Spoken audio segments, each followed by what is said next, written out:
रहा था। इस मौके के कारण तुम एक बार में ही सफल हो जाओगे। अपनी एज के स्टूडेंट्स में तुम्हें सबसे आगे निकलने में बिल्कुल मुश्किल नहीं होगी। हालांकि वो सच में बेस्ट स्टूडेंट बन सकती है। ये सुनकर लड़की ने शर्मा कर आगे पूछा, हालांकि क्या सर? विपिन ने गहरी सांस लेकर उदासी से कहा, हालांकि ऐसे टीचर जो इस मौके का सही इस्तेमाल कर सकें, ऐसे टीचर इस स्कूल में कम ही हैं। मुझे मिलाकर सिर्फ 3 ही ऐसे टीचर हैं।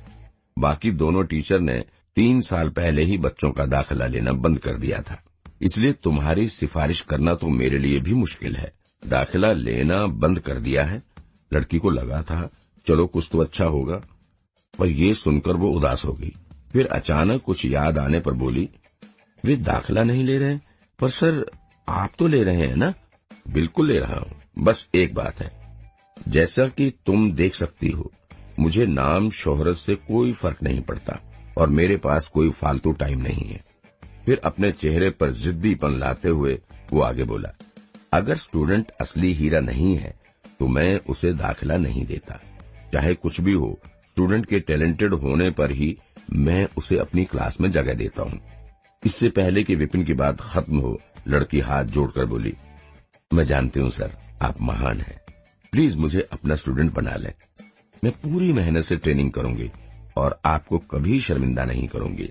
विपिन मन ही मन बहुत खुश हुआ, लेकिन फिर भी चेहरे पर उलझन दिखाते हुए बोला, हम पक्का किस्मत से मिले हैं, लेकिन तुम देख सकती हो मुझे शांति पसंद है। लड़की ने देखा कि टीचर थोड़ा नाखुश है, तो वो आदर से बोली, मैं कभी आपको परेशान नहीं करूंगी। मेहनत से ट्रेनिंग करूंगी और जरूरी होने पर ही आपको टोकूंगी।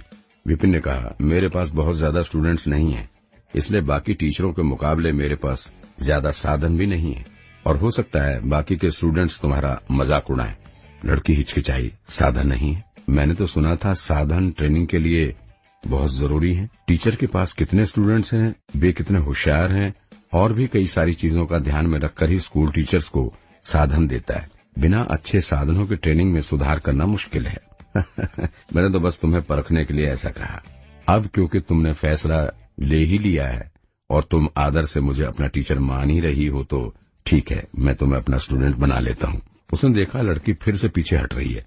जल्दी से उसने बोला, तुम्हारा पहचान पत्र? अभी इतनी जल्दी?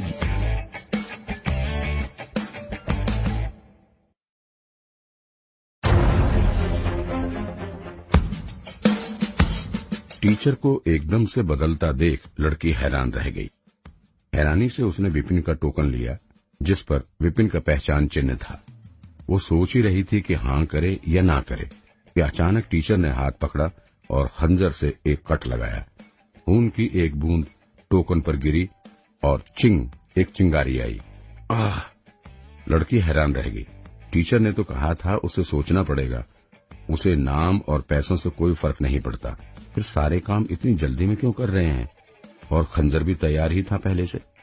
खून से जांच के बाद विपिन ने चैन की सांस लेते हुए कहा, अभी से तुम मेरी स्टूडेंट हो। फिर दोबारा एक महान कलाकार की तरह नाटक करते हुए बोला, तुम्हारा नाम क्या है? सर, मेरा नाम रोमा है। लड़की ने देखा अब वो पीछे नहीं हट सकती, तो फिर उसने सिर्फ हाँ में ही सिर हिला दिया। अपना टोकन ले जाओ, उसे दिखाकर तुम्हें बिस्तर और किताबें मिल जाएंगी और अपने रहने का इंतजाम करना मत भूलना। तुम्हारी ट्रेनिंग कल से शुरू होगी, मुझे कल यहीं मिलना। विपिन ने ये कहकर उसे वहां से जाने का इशारा किया।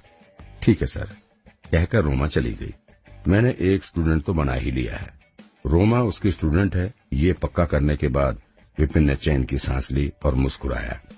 ये बहुत ही मुश्किल काम था।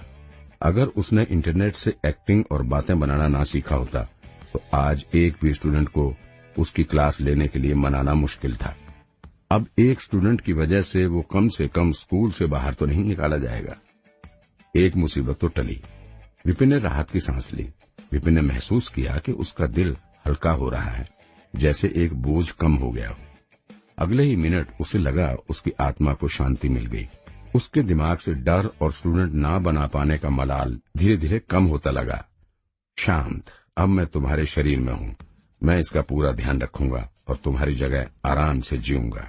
पहले वाले विपिन ने जान इसलिए दी क्योंकि वो स्टूडेंट्स को अपनी क्लास में लेने के लिए नहीं मना पाया था। इसलिए मरते वक्त भी उसे अफसोस था। अब जब एक स्टूडेंट क्लास में आ गया है तो उसका आखिरी अफसोस भी चला गया। उसके जाते ही विपिन को इस शरीर पर पूरा कंट्रोल मिल गया। शरीर का पूरा कंट्रोल मिलते ही विपिन ने सोचा क्यों ना कुछ और स्टूडेंट्स को दाखिला दे दिया जाए, लेकिन अचानक से उसके दिमाग में झटका लगा और पुरानी घंटियों की आवाजें सुनाई देने लगी। स्वर्ग और पृथ्वी बहुत भयानक है, सभी को जानवरों की तरह इस्तेमाल किया जाता है। सूरज ढलता है और चांद छुप जाता है, आकाश में कुछ अजीब नजर आता है, अलग अलग कहावतें सुनाई दे रही हैं। विपिन बहुत खुश हुआ। फिर उसके दिमाग में एक आलीशान महल की छवि बनी, उस पर कुछ अक्षर रोशनी में चमक रहे थे। स्वर्ग का संग्रहालय। वो दरवाजा खोलकर अंदर गया। अनगिनत मीनारें, उन पर किताब के स्टैंड ऊंचे खड़े थे, हर तरीके की किताब, शायद हर सब्जेक्ट पर। एक तरफ खड़े होकर देखो तो पता ही नहीं चल पाता कि शुरू कहाँ से हुआ और खत्म कहाँ है। ये शरीर बदलने वालों को मिलने वाला तोहफा तो नहीं। लाइब्रेरी, मुझे लाइब्रेरी मिली है। उफ, मैं पिछले जन्म में लाइब्रेरियन था। इसका मतलब ये तो नहीं कि इस जन्म में भी लाइब्रेरियन ही बनूंगा। दूसरों को तो तोहफे में बूढ़े, पूर्वज, गैजेट और ना जाने कितनी तरह की जादुई चीजें मिलती हैं, और मुझे लाइब्रेरी, बस एक लाइब्रेरी, ये मेरे किस काम की। विपिन की आंखों के सामने अंधेरा छा गया और उसे लगा वो बेहोश होकर गिर ही जाएगा। लाइब्रेरी इसलिए, ऐसा तो नहीं कि जब लोग मार्शल आर्ट्स करेंगे और मुझ पर तलवार भाले फेंकेंगे तो मैं उन पर किताबें फेंकूंगा। चलो कम से कम ये तो देख लो कि किताबें कौन सी हैं। ये सोचकर विपिन आगे बढ़ा। बेचैनी में विपिन ने एक किताब उठाने के लिए हाथ आगे बढ़ाया ताकि ये तो पता चले कि लाइब्रेरी क्यों दी गई है उसे, लेकिन किताब की जगह उसके हाथ कुछ नहीं आया। कितनी भी कोशिश करने पर वो कोई किताब नहीं उठा पाया। क्या ये कोई खेल है या फिर किसी तरह का चक्रव्यूह? मुझे लाइब्रेरी दे दी, लेकिन मैं कोई किताब नहीं ले सकता, ना कुछ पढ़ सकता हूँ। आखिर चाहते क्या हो? विपिन को कुछ समझ में ही नहीं आ रहा था। क्या करे, क्या बोले? वो रोने ही वाला था, लेकिन आंसू नहीं आ रहे। आसपास थोड़ा घूमने के बाद विपिन को ये समझ आया कि लाइब्रेरी में रखी सारी किताबें सिर्फ परछाई है, जैसे पानी में चांद की परछाई दिखाई देती है। उसे देख तो सकते हैं, लेकिन छूना या पकड़ना नामुमकिन। फिर कुछ ना कर पाने की वजह से उसका इंटरेस्ट चला जाता है और वो वापस अपने दिमाग से बाहर दुनिया में आ जाता है। लंच टाइम हो गया। लंच के बाद फिर एक दो स्टूडेंट्स को अपनी क्लास लेने के लिए कैसे मनाना है ये सोचूंगा। उसने खिड़की के बाहर देखा, लगता है 12 बज गए। आज सुबह से आए 18 स्टूडेंट्स में से वो सिर्फ एक को ही अपना स्टूडेंट बना पाया है। उसका सक्सेस रेट वाकई बहुत कम है। दोपहर को इसी तरीके से काम नहीं चलेगा। चाहे कुछ हो जाए, उसे और स्टूडेंट्स लेने ही होंगे। आखिर वो एक एडवांस दुनिया से आया है। अगर वो इन पुराने जमाने के लोगों को बेवकूफ नहीं बना पाया तो वो सिर उठाकर ये कैसे कह पाएगा कि वो एक एडवांस दुनिया से आया है जहाँ ज्ञान ही ज्ञान है। अंगड़ाई लेते हुए वो क्लास से निकलकर कैंटीन की तरफ चला गया। उसके पिछले जन्म के स्कूल जैसी ही इस कराटे स्कूल की कैंटीन भी बहुत बड़ी है, इतनी बड़ी कि यहाँ एक बार में 10,000 लोग बैठकर खाना खा सकते हैं। अब एक स्टूडेंट का टीचर बनकर उसका मूड भी ठीक था, इसलिए खुशी में उसने कुछ मीठा खरीदा और एक कोने में जाकर बैठ गया।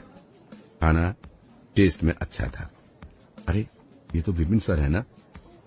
जब वो शांति से अपना खाना खा रहा था तो एक आवाज आई। ऊपर देखा तो सामने एक आदमी उसे देख रहा था और मुस्कुरा रहा था। उसके चेहरे पर कोई खुशी नहीं थी, बस नकली मुस्कुराहट की झलक थी।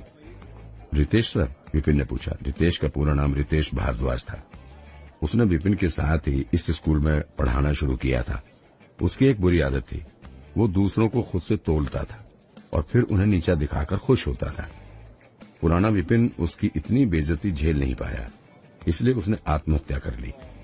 इस आदमी का विपिन की मौत में एक बड़ा हाथ है, क्योंकि इसी ने उस पर इतना दबाव डाला। आज नए स्टूडेंट्स स्कूल आए हुए हैं दाखिले के लिए, अपने टीचर चुनने के लिए। आपका दाखिला कैसा रहा? और क्योंकि आप इतनी खुशी से यहाँ खाना खा रहे हैं तो इतना भी बुरा नहीं होगा। देखिए, ये मेरे स्टूडेंट्स हैं जो आज ही मेरी क्लास में आए हैं। कुल 12 हैं। मैंने सोचा क्यों ना उन्हें खाना खिला दूं उनके हॉस्टल जाने से पहले। रितेश ने शान से कहा और उन 12 स्टूडेंट्स की तरफ इशारा किया।